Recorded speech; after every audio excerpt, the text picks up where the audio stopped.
Hello, everyone. It's your friendly neighborhood podcaster, Jason Lavelle. The following show was recorded on location at the Listening Room in Grand Rapids, Michigan, which is a fantastic venue for live music. I was really impressed. Now, you all know that I love a great story, and they come in many forms, from books and movies to paintings and poems and songs. Songwriting is one of the most concise forms of storytelling, but it's also one of the most powerful. I can write a great novel, or a hard-hitting short story, or even an especially poignant poem. Not very likely, coming from me. I'm not a poet. But none of those things will ever wield the power of a great song. So I wanted to talk to some songwriters and find out a little bit more about how they did it. I know you're going to love this show, and I had a great time recording it. So stay tuned and enjoy. All right. I'm hanging out with Megan Slankard, not Stephie James. Thanks so much for joining me, Megan. Oh my gosh, how are you? thank you so much for having me. I'm great. Good, I'm so excited to be on this little run out with these fantastic musicians, and it's been an honor to be on the stage with them. And awesome. Yeah. You've been touring a ton, it looks like, at least ton. from your schedule. Yes. So. Yeah. Actually, this year has been even lighter. Last year was insane. It was gone for almost 8 months of the year, which is fun. But this year I took a little bit of time off to make some new music, so that was fun. That's awesome. Yeah. Well, and I was going to ask you about that too, because you're on tour so much. Where do you get the time to make music? Because I know when I'm writing books, I have to be kind of down, tucked away in my office with my music going and writing. But how do you do that if you're always in a car or on a bus? It's really interesting. I always have something playing inside of my brain, and and always, I'll have my phone out recording a little piece of something, or writing down a little piece of something on whatever it is, my phone or a piece of paper, and so there's always some sort of like internal creative dialogue going on, no matter where I am. For me, the challenge is like getting the time and space to sit down and actually make it into something. Okay. But there are times where I'll try to schedule some time off on tour, and I always make sure to bring a little recording setup with me. And it's come in super handy because sometimes you can make cool stuff with your friends and spontaneously. But I make it a challenge to write and record a brand new song every month, regardless of what I'm doing or how busy I am. And that's like the bare minimum. So if I'm on tour, I have to make time for it, and it's pretty cool. That's awesome. Well, and that's a lot like what fiction writers do or nonfiction writers do, is where you'll set yourself a word count that, okay, every day I'm going to write at least this many words just to get it done. But no, that's pretty cool, because you were recently touring with Toad the Wet Sprocket, weren't you? That's pretty cool, because they're from like back in my day when I was in high school. Yeah, totally. I mean, that's it was like a reunion tour, and I'm a huge fan of Glenn Phillips and his songwriting, and I mean, back when I was learning how to play guitar, I'd try to shed to a lot of those.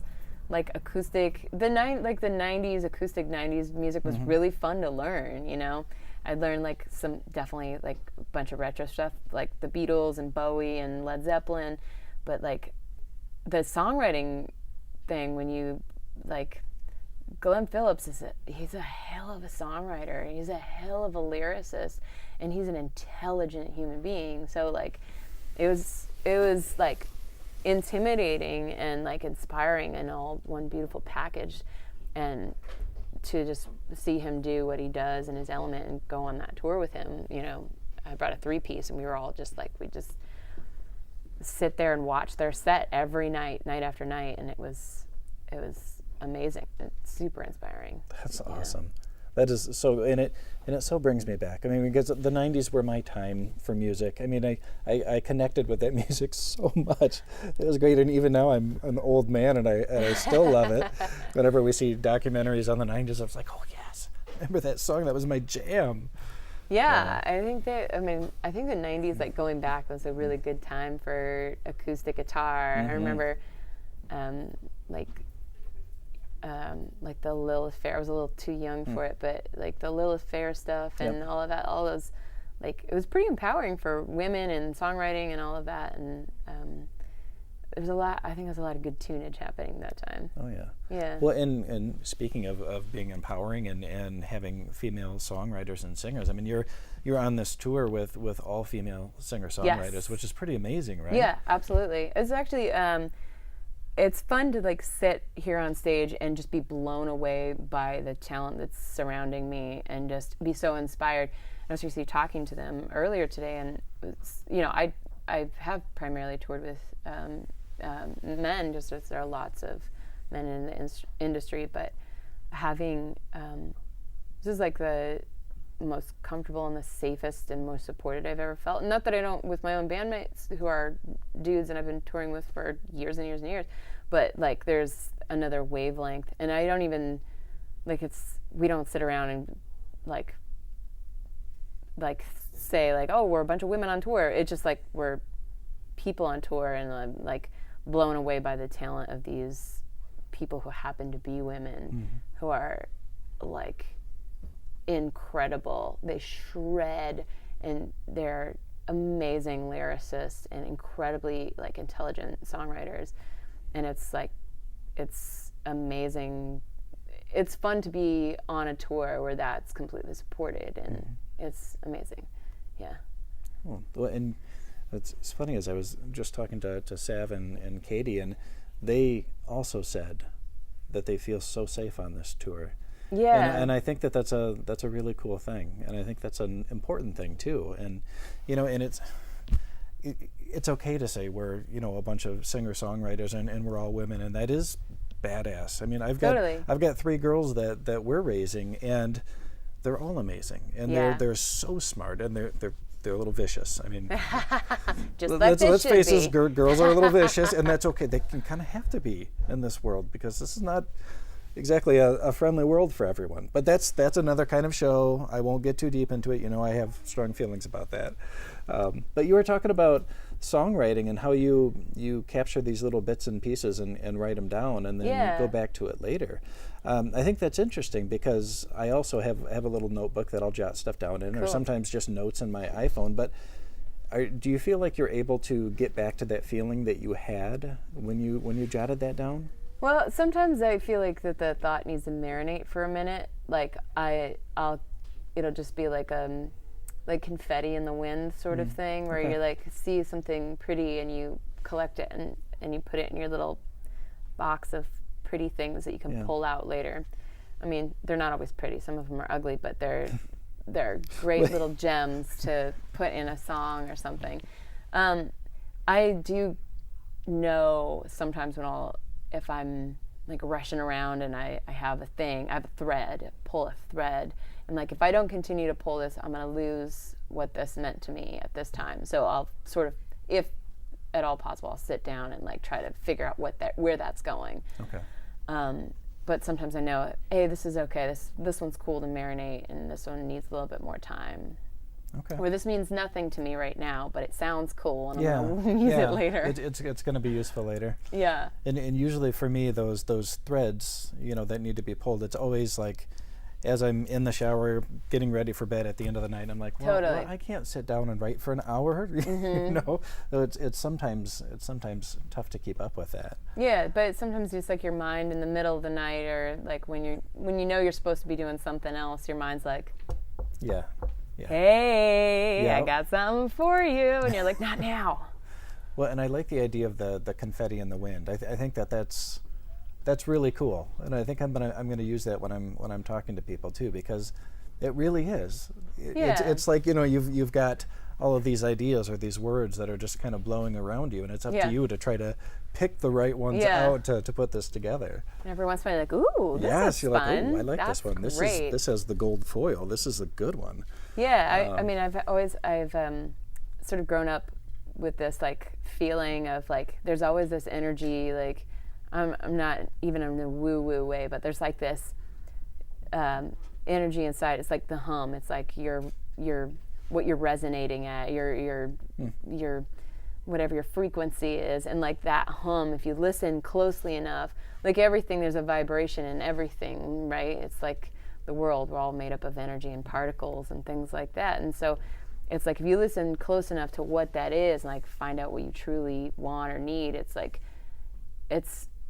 I knew I wanted to be a songwriter at 10 years old, and I have been able to like keep every once in a while like lose that feeling, but I always try to find it, and I feel like it's like that, you know, you listen to the hum inside of you, and then if you listen hard enough, even when times are tough, you know, it'll always guide you back in the right direction.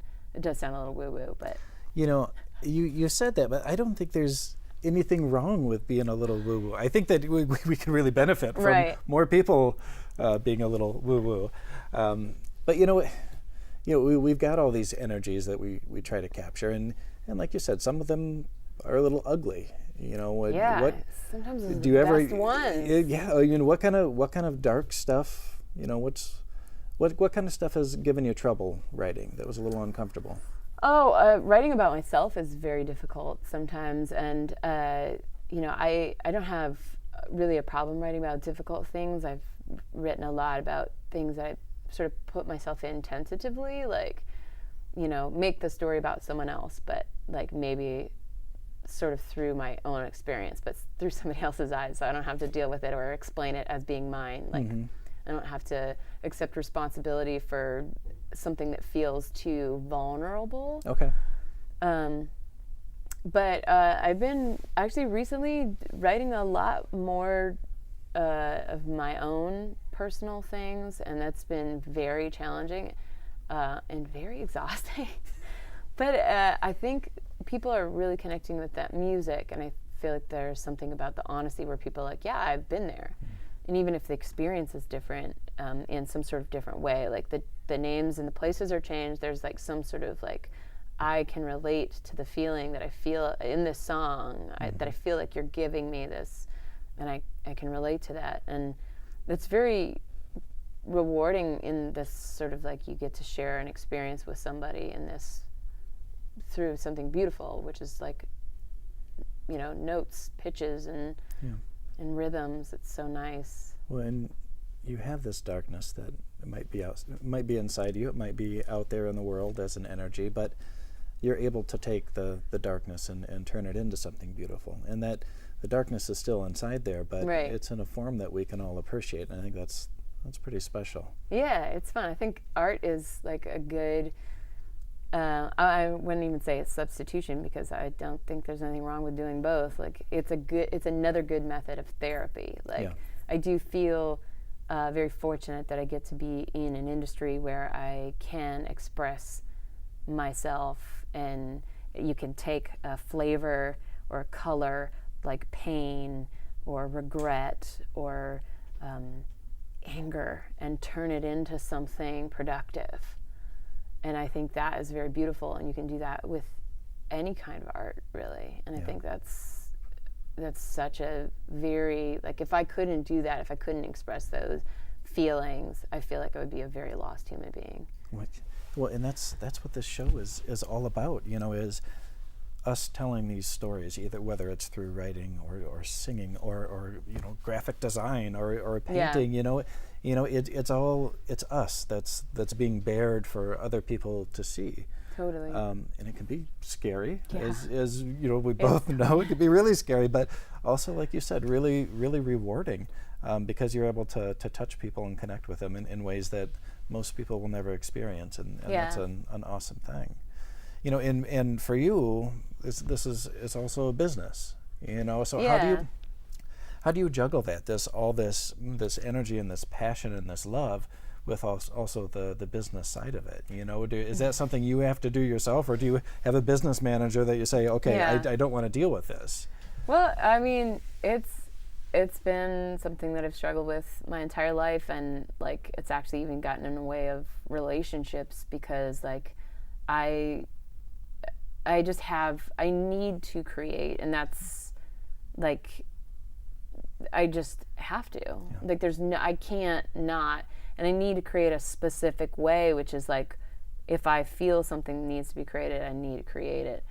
and like in regards to like personal relationships that can get in the way of like if a partner's like that's not how it's done, like, you know, I see in my future, I see like the 3-bedroom house and the kids and the, like, that's not a wrong way. There's no wrong thing about that, but it's difficult when I just am like, well, I got to create at all costs. Yeah. And even if that means like I'm not making $1,000, you know, $1 trillion in royalties and throwing them all in the bank, it's like, I'm just going to create because I love to and I have to. But that also becomes an issue in the music industry when, like, if you want to, I mean, there are lots of, you know, do's and don'ts in the industry, and like, if you want to have the smooth songwriting and like go do amazing Nashville co-writes with these people who write, you know, several songs a day, you could do that, but it's just a different kind of creating, and there's like, so I don't necessarily, sometimes my songs are really weird. They're really weird tunes. But I've actually, so it's been something that I've struggled with a little bit, like not making a lot of space for like the business side. Mm-hmm. And I wear a lot of my own hats, you know, like my own, you know. I like your hats. Oh, well, thank you. Very nice. My own, like, you know, PR person, and you know, I've been my own manager at times and my own booking person at times, and it's hard to balance them all, you know, because sometimes others take over, but creativity always seems to win. And it seems like the artist inside you really kind of consumes everything else. You talk about you need to do this, and you know that pull, and I think that's really cool. I mean, creative people are just, they're so fascinating because we come in so many different weirdos. Yeah, we are. We're so weird. We really are. And I hate the business side of writing. I really do. I don't want to have anything to do with it. I would rather just write, and you know, just like I'm sure you would rather just make your music. Yeah. Well, I think that there are lots of ways that can become easier for artists, like Patreon, which has been an extremely helpful resource for me, which is like, it's not crowdfunding, but it's like a fan club or a subscription service where I'm sure you're well versed in it, but like where your fans you can build a community where, for me, it actually feels like my fans on Patreon, my listeners and subscribers on Patreon are my record label. Like, we are a team. We do things together. You know, I take polls. It's a great way to test out new songs, and it's a safe space to create whatever I want to create, and just be like, "But what about this?" And they're like, "That's great." Or, "What about this?" "Oh, I like that. I like what you did there." Or, "Not so much," you know. And it feels like really safe, and it's sort of been a game changer to be able to experiment. You know, I've written punk songs on there, and like weird ukulele end of the world songs and a cappella tunes and weird strange indie music, and I love it. It's great. I have not heard any weird strange ukulele end of the world songs before. I'm going to have to get on there so I can experience this. Well, my feeling is, if ukulele is such a beautiful little instrument, so sometimes you just gotta balance it out a little with a little bit of drama. You add a little bit of grit to it. Just a little bit sometimes. Well, and it's a simple instrument too that a lot of people can learn how to play, and I think that would be a really, you know, it's a really cool stepping stone. Two of my daughters have, well, actually 3 of them have ukuleles. Yeah. You know, just to try to get into it because they love the way they sound. So, yeah. I feel like guitar and ukulele are a great way to like introduce yourself to music. Yeah. I mean, sponsored by ukulele.com. Sponsored by. That probably is a site. Yeah, probably. Well, you know, for young musicians out there that would love to be where you are, writing music and performing in front of people, you know, it's a long and hard road, I would imagine. I've never been a musician myself, but you know, what did you focus on when you were young? What was the first thing, you know, were you focusing on the words, or were you focusing on the music, or did you have to focus on everything all at once? Well, I mean, I listened to a lot of great songwriters, and I mean, I think that was the thing. Is like I actually stole my parents' CDs, all of their CDs when I was growing up, back when CDs were a thing. I stole like all their Beatles CDs and their Simon and Garfunkel and their Led Zeppelin, and I sort of like listened to what felt like amazing songwriting to me. And the Beatles, like really, I'd learned to play all of their songs on guitar and just would sing them over and over and over again. I mean, all of them. Have you seen the Yesterday movie? Yeah, I just saw it. It's so cute. It was so great. I loved it. But yeah, so I just try to inundate myself with like amazing songwriting, and I still remember writing my first song. It was awful, but I was like 13. I showed it to my parents, and they were like, "What? Where did this come from?" But that actually, I wanted to be a guitar player originally. I wanted to be George Harrison, and when I wrote that first song, I was like, okay, well, maybe I could, play more acoustic guitar and write more songs. And I mean, it's been sort of up and down because I secretly am just like a belligerent indie rocker inside. I mean, I play a lot of acoustic guitar. It's hard to tour with it. It's expensive to tour with a band, but yeah, deep inside, I'm a belligerent indie rocker. And so all I want to do is play bass with a pick and call it a day. But yeah, I think that young people should just keep doing it. Just play all the open mics you can, play with as many people as you can, write as many songs as you can, because each song that you write is going to be better and better and better and better. If you write 20 songs, number 20 is going to be most likely better than number 1. If you write 100 songs, 100 is probably going to most likely be better than 20. We gotta hope so. Yeah, and like you're gonna learn so many different things, and I would say like keep pushing yourself to learn and follow that hum that you've got inside you. That's awesome. I love it. Well, thank you so much for talking to me today. You've been so much. Fantastic. And I feel like I've learned a lot just in 20 minutes of talking to you. So I so appreciate being here. Thank you so much. Yeah, and we're going to be hearing you play here soon, so I'm excited about that too. I'm very excited. Cool. Thank you so much. Thank you. Yes. See you later. See you guys. 2, 3, 4.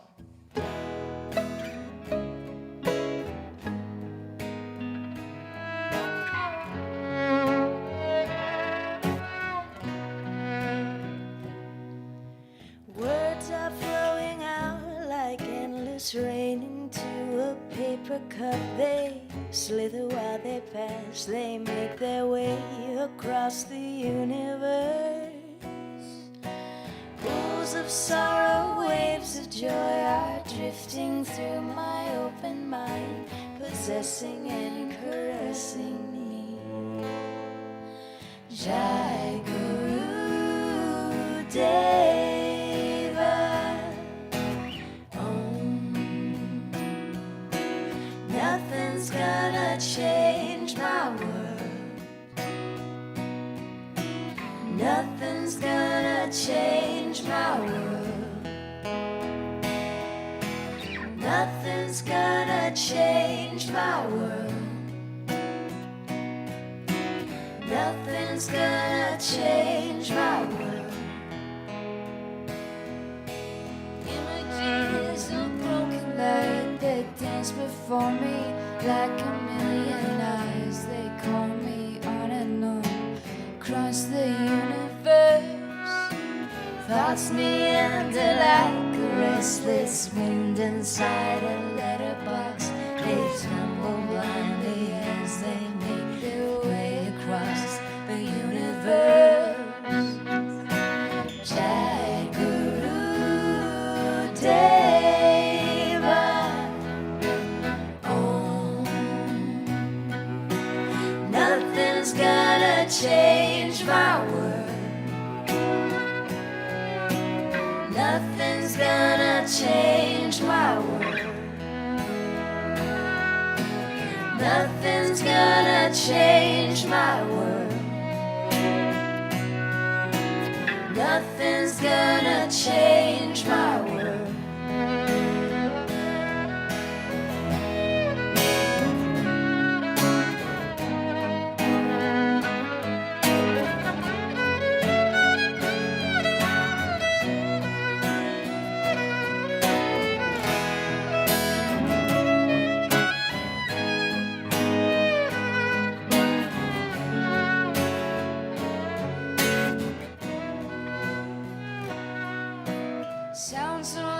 shades of life are running through my open ears, exciting and inviting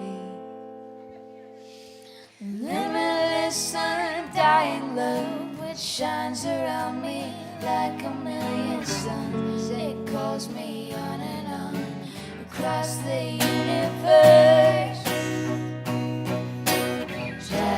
Jagaru Deva. Oh, nothing's gonna change my world. Nothing's gonna change my world. Nothing's gonna change my world. Nothing's gonna change my world.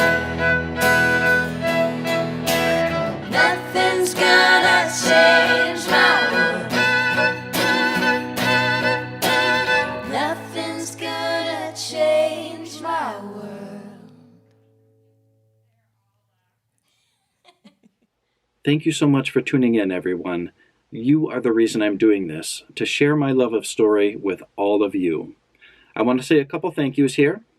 I want to thank all my musician guests and their manager for setting all of this up and making it happen. You all were fantastic. I was thrilled to speak with all of you, and I can't wait for us to meet up sometime again in the future.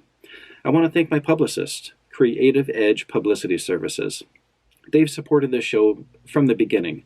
They are fantastic to work with, and so if you're an author out there or a creator of any kind and you're looking for a publicist, Creative Edge Publicity Service, give them a shout. I also want to thank the Listening Room in Grand Rapids, Michigan for letting us set up and do all of this. They had a crazy schedule going on when I shot these interviews.